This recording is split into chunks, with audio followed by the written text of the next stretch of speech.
soit avec Franck, soit avec un autre. Si Franck Biya, le pauvre, si Franck Biya ne passe pas, et pourvu que ça soit toujours nous qui soyons derrière.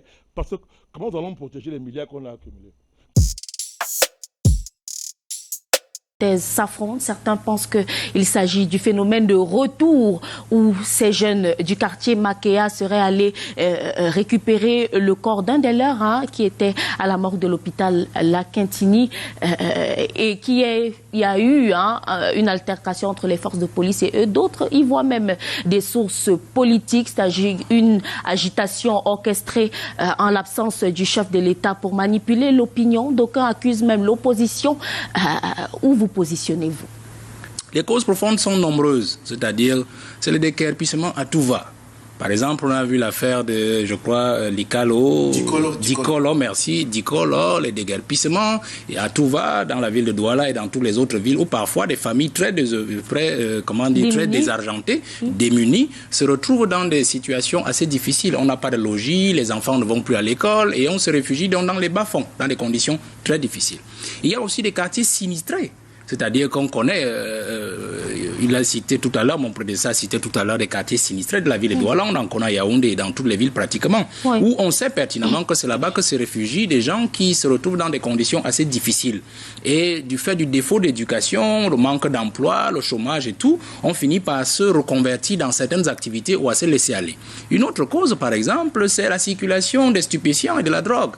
Parce qu'il ne faut jamais l'oublier. Et là, il faut interroger la complicité de nos autorités aussi avec les forces de maintien de l'ordre dans ce sens-là. Parce que je vais par exemple vous dire une chose, c'est que ce que les gens ne savent pas, c'est qu'en face d'Acropole, il y a tout un circuit de vente de drogue juste de l'autre côté, c'est-à-dire la montée Zoé, qui est très bien connu par le poste de police et le poste de la gendarmerie du coin. Ils connaissent même le dealer que de temps en temps on arrête et on remet en circulation la minute après parce qu'il y a eu des grands coups de fil qui sont arrivés. Parce qu'en fait, ces enfants-là, ils sont peut-être l'épicentre ou alors l'élément que nous voyons, mais en fait derrière il y a toute une industrie et disent avec plus de précision ce qu'il y a dans cette affaire. Donc vous avez donc la drogue.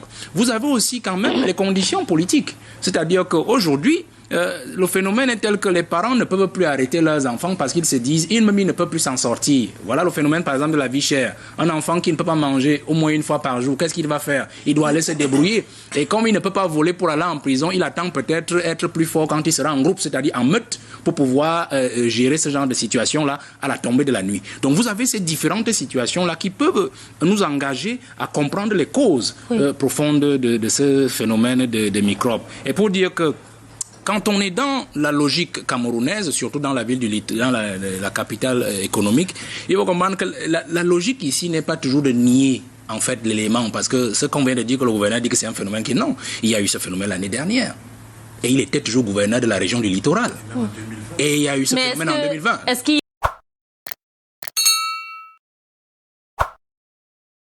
voudrais faire une politologie de cette situation. C'est extrêmement important. Vous savez, ce n'est pas une première. Hein. Il y a des antécédents au Cameroun où l'insécurité est une arme politique. Il fut une époque à Yaoundé, je crois que c'était sous, je ne sais pas qui était délégué à la Sécurité nationale. Ça devait être René Bell. René Bell, c'est l'ancien gouverneur qui était gouverneur. Et je crois qu'il avait eu ce poste-là. Et à Yaoundé, il y a eu l'insécurité à un niveau, mon cher Junior, où les diplomates étaient les cibles des acteurs de l'insécurité.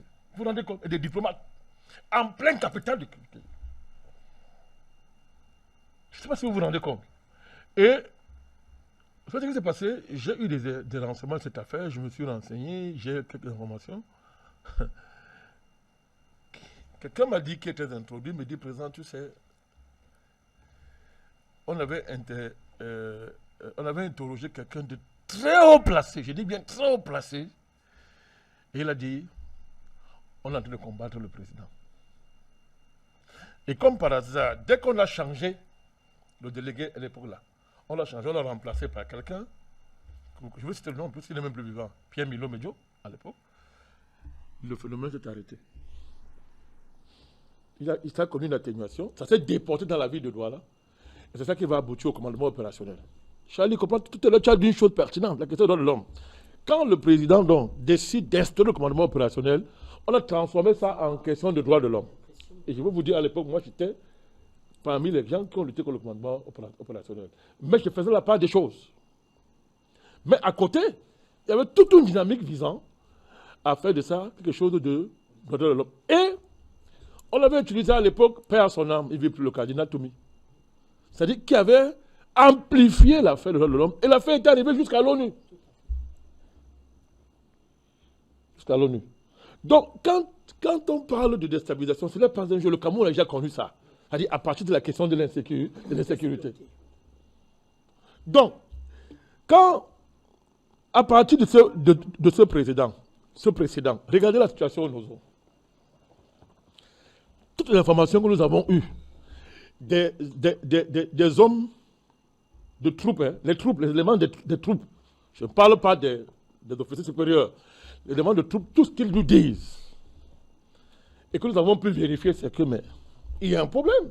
C'est-à-dire que tout ce qu'on envoie là-bas, au bout de 3 mois, 4 mois, ont 2 ou 3 immeubles qui sont en train de construire. Je parle du Nozo. Mais c'est pas possible. Comment vous envoie dans le Nozo et vous êtes très riche comme ça, et ça fait donc que, mais, quand on remonte la chambre, on voit que, mais attendez, il y a un problème. C'est-à-dire que c'est devenu un lieu où les gens veulent s'enrichir. Les gens vont au Nozo pour s'enrichir. Est-ce que vous dites là, c'est très grave? C'est arrivé, ouais, dernièrement, là, on vous a dit ouvertement que le président a déployé les forces spéciales dans le Nozo. C'est public, là, c'est connu, c'est pas un secret. Mais, pourquoi? Comment on peut expliquer que dans cette région-là, dans ces 2 régions, les ambassoniens, appelons-les comme ça, c'est comme ça qu'on les appelle, ont dépassé, c'est-à-dire tous les dispositifs de sécurité qu'il y a eu, ils ont pu, disons, les mettre en difficulté, parlons comme ça. Comment est-ce qu'on peut expliquer ça? Et quand on remonte la chaîne, ce que vous dites là est clair, je vous dis, j'ai plus le temps de vérifier. Mais on se rend compte que, mais à la fin, ce n'est même pas les ambassoniens qui font perdurer le conflit. Ce sont les ambassoniens, c'est-à-dire que c'est des réseaux à Yaoundé qui veulent que la guerre dure pour que les gens s'enrichissent. Alors tu vas dans l'Ozo à moins de 2 mois, tu es très riche. Et tu enrichis, c'est celui qui t'a nommé. À l'heure actuelle, maintenant que les gens au niveau diplomatique, le président est en train d'obtenir des gains extraordinaires, et que la situation forcément dans le Nozo, c'est-à-dire qu'ils n'ont plus le choix. Mais il est question pour ceux qui s'enrichissent dans l'affaire et qui se servent de ça pour déstabiliser, mais qu'on déplace la matrice de l'affaire. Est-ce qu'après le Nozo, ce n'est pas Douala qui est bien placé pour servir de matrice? On déplace la dynamique de la déstabilisation à Douala. Surtout qu'il y a déjà beaucoup d'infiltrés, les questions de sécurité, beaucoup qui ont quitté ces régions, on connaît l'insécurité qu'il y a à niveau de Bonabiri. Mais ils ont beaucoup, d'ailleurs, ils ont pour le temps d'avertir, ils n'ont pas caché, ces raisons ont averti plusieurs fois dans les réseaux sociaux, ils ont averti très bien qu'à chaque fois qu'ils vont prendre à Douala, mais il ne faut pas comprendre ça au premier degré, c'est que les forces politiques qui ont intérêt à ce qu'une telle situation perdure ne peuvent pas supporter que si le Nozo est neutralisé, attends, qu'est-ce que les biens leur font le commerce? Mais il faut déplacer. Le fonds de commerce est perdu. Donc, ils ont depuis longtemps l'opinion préparée pour dire que Douala va être comme ça. Que c'est Douala, notre prochaine cible c'est Douala. Deuxièmement, vous savez très bien que notre pays, le Cameroun, connaît un blocage en termes gouvernementaux. Il y a un blocage. Le président a appelé ça l'inertie. Permet, n'est-ce pas, cette inertie permet de paralyser l'action gouvernementale, mais de préparer la succession du président. En s'assurant que les réseaux historiques france-africains, n'est-ce pas, reprennent le pouvoir pour le président. Alors quoi de mieux? C'est de bloquer l'appareil de l'État, c'est de le bloquer. Ça tourne en rond, et pourvu qu'ils soient aux affaires. Qui a peur d'un véritable agenouement gouvernemental au Cameroun? Qui a peur? Ce n'est pas vous. Ce n'est pas Charlie, ce n'est pas nous. Mais ce sont les forces-là qui se nourrissent de l'inertie. Ce sont elles qui ont intérêt, n'est-ce pas, à bloquer. Or, une des meilleures façons d'effrayer le président, pour qu'il ne remanie pas, c'est de faire ça. On appelle ça l'effrayer. Quand il sort dehors, on dit ok, les pas tu penses que tu es en haut, tu t'avances, non? Ok, non, te montre, tu vas tirer les armes, non? Tu te bouges là, vois ce qui va arriver. C'est une technique bien connue, moi je sais de quoi je parle. C'est une technique bien connue. Elle dit quand on veut effrayer le président, on lui sort une situation pareille. Et du coup, il va tergiverser, il va commencer à réfléchir. Et c'est le bon moment, machin, qu'on sort. Est-ce que vous pouvez m'expliquer les batailles de clans qui sont au sommet de l'État actuellement? Et le niveau que ça atteint. On ne cache même plus. Tout un gouvernement, un appareil gouvernemental est réduit à des querelles entre les principaux pôles du gouvernement. Basé sur quoi? C'est pas qu'ils sont en train de se battre parce qu'ils ont un même projet pour le pays ou bien ils sont en train de faire un travail. Non. Non, vous êtes gentils. À cause des milliards, c'est la bagarre des milliards volés. Les gars ne les cachent même pas. Toi, tu as volé. Si je ne fais rien, toi, tu auras plus d'argent comme moi, machin et consort. On bloque l'appareil de l'État. C'est connu. C'est différent pour c'est compliqué. On les connaît. Ngongo, le ministre Ngongo, Mbotazé, Laurent Esso, qui est encore fameux Ndongo. Tout un pôle là est clair. Et autour de ces différents pôles-là, où se situe le blocage de l'action gouvernementale. Ce que le président appelle l'inertie. Alors, vous voyez très bien que l'insécurité, cette insécurité, c'est dans ces différents pôles-là que justement il y a les leviers de nomination. Quelqu'un vous a dit qu'au Cameroun, le président n'a même pas 5 ministres.